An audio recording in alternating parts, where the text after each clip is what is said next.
சபரிமலை ஐயப்பன் கோவில் வரலாறு. சபரிமலை ஐயப்பன் கோவில் வருடம் முழுவதும் திறக்கப்படுவதில்லை. இந்த கோவிலில் நடக்கும் மண்டல பூஜை, மகர ஜோதி பூஜைகள் விசேஷமானவை. ஐயப்பன் அருள் பல அருள்பவன். புலியை வாகனமாக கொண்டவன். தவக்கோலத்தில் சபரிமலையில் அமர்ந்து அருள் பாலித்து வரும் அருட்கடல். மகிஷி என்ற அரக்கியை வதம் செய்ய அவதரித்தவன் ஐயப்பன். ஐயப்பன் வரலாறு பற்றி கூறப்படுவதாவது: கேரளாவில் பந்தள மகாராஜா குழந்தையில்லாமல் மனம் வருந்தி வந்தார். அந்த சமயத்தில் மகிஷி என்ற அரக்கி ரிஷிகளை துன்புறுத்தி வந்தாள். அவர்களுக்கு உதவ சிவனுக்கும் விஷ்ணுவுக்கும் பிறந்தவர்தான் ஐயப்பன். விஷ்ணு மோகினியாக மாற சிவனுக்கும் மோகினிக்கும் விஷ்ணுவுக்கும் ஐயப்பன் பிறந்தார். குழந்தையாக பிறந்த ஐயப்பனை மரத்திற்கு அடியில் விட்டுவிட்டு சென்று விட்டனர். ஹரியும் விஷ்ணுவும். தெய்வ செயல்கள் அனைத்திற்குமே ஒரு காரணம் உண்டல்லவா? பக்திமானான பந்தள மகாராஜாவின் பிள்ளையில்லா குறையை தீர்க்கவே பரந்தாமனும் பரம்பொருளும் குழந்தையை அங்கே விட்டு சென்றனர். வேட்டைக்கு வந்த பந்தள மன்னன் குழந்தையின் அழுகுரல் கேட்டான். எங்கு குழந்தை அழுகிறது என பதைபதைத்து தேடி மரத்தடியில் ஜொலிக்கும் தேஜசுடன் குழந்தை ஐயப்பனை கண்டான். ஆண்டாவா, என் குழந்தையில்லா குறை தீர்க்கவே இந்த குழந்தை இங்கு இருக்கிறதா என மகிழ்ந்து அந்த குழந்தையை அரண்மனை கொண்டு சென்றான். அரசியும் மட்டிலா மகிழ்ச்சி அடைந்தாள். இருவரும் இறைவனுக்கு நன்றி செலுத்தினர். குழந்தையை கண்ட அனைவரும் சொக்கி போனார்கள்.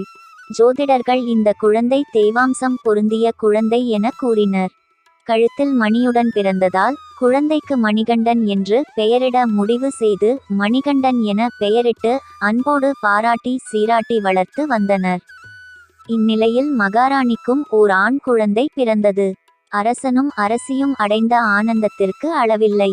மணிகண்டன் வந்த நேரம் நமக்கும் குழந்தை பிறந்தது என ஆனந்தம் அடைந்தனர். ஆனால் எங்குமே நல் மனதை கெடுக்கும் புல்லுருவிகள் இருக்குமல்லவா? ஐயப்பன் உங்களுக்கு பிறந்த மகன் அல்ல. ஆனால் அவனையே தலைப்பிள்ளை போல் சீராட்டி வளர்க்கிறீர்கள். அதனால் அடுத்த மன்னனாக அவன் வரவே வாய்ப்பிருக்கிறது. உங்களுக்கு பிறந்த குழந்தையிருக்க வேறு யாரோ எப்படி அரசனாவது என அரசியின் மனதில் நஞ்சை கலந்தனர் சிலர். போதனைகளால் அரசியும் மனம் மாறினாள். தான் வயிற்று வலியால் அவதிப்படுவதாக பொய்யுரைத்தாள். அரசவை வைத்தியரை புலிப்பால் குடித்தால் மட்டுமே தன் வயிற்று வலி தீரும் என கூற வைத்தாள். ஐயப்பன் அறிய மாட்டானா உண்மையை? தாய்க்கு புலிப்பால் கொண்டு வர காடு நோக்கி புறப்பட்டான். வழியில் அரக்கி மகிஷி ஐயப்பனை தடுத்ததாள். வில்லெடுத்தான் வில்லாளி வீரன். வதம் செய்தான் மகிஷியை. அவன் அவதார மகிமை பூர்த்தி பெற்றது. தேவர்கள் பூமாரி பொழிந்தனர். இந்திரனே புலியாக மாற மற்ற தேவர்கள் புலியாக புடை சூழ புலிமேல் ஏறி நாடு சென்றான் ஐயப்பன். புலிமேல் வந்த மணிகண்டனை கண்டு பதறிப்போனாள் அரசி. தான் செய்த தவறுக்கு மன்னிப்பு கேட்டு புலிகளை திருப்பி அனுப்புமாறு வேண்டினாள். ஐயப்பனும் அவ்வாறே செய்து அருளினார்.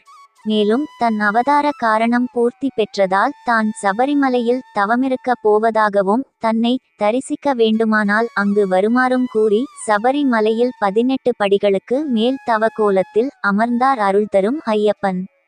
இன்றும் நாம் ஐயப்பனை அங்கு அந்த தவக்கோலத்தில் காணலாம். ஐயப்பனின் இரு கால்களில் துண்டு கட்டியிருக்கப்பட்டிருப்பதை காணலாம். அதற்கும் ஒரு காரணம் கூறப்படுகிறது.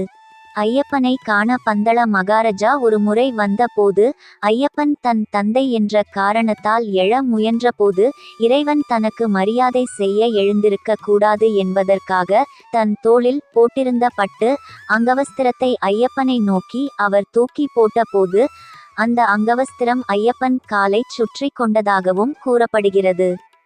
உற்று நோக்கினால் ஐயப்பன் அமர்ந்த கோலத்திலிருந்து சற்றே எழுந்திருப்பது போல் தோன்றும் என கூறுகிறார்கள்.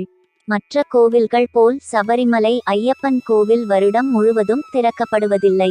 ஒவ்வொரு மலையாள மாதத்தின் கடைசி நாள் மாலை 5 மணிக்கு கோயில் நடை திறக்கப்பட்டு மலையாள மாதத்தின் 5வது நாளன்று நடை சார்த்தப்படும். ஆண்டுதோறும் நடைபெறும் மண்டல பூஜை, மகர ஜோதி பூஜைகள் விசேஷமானவை.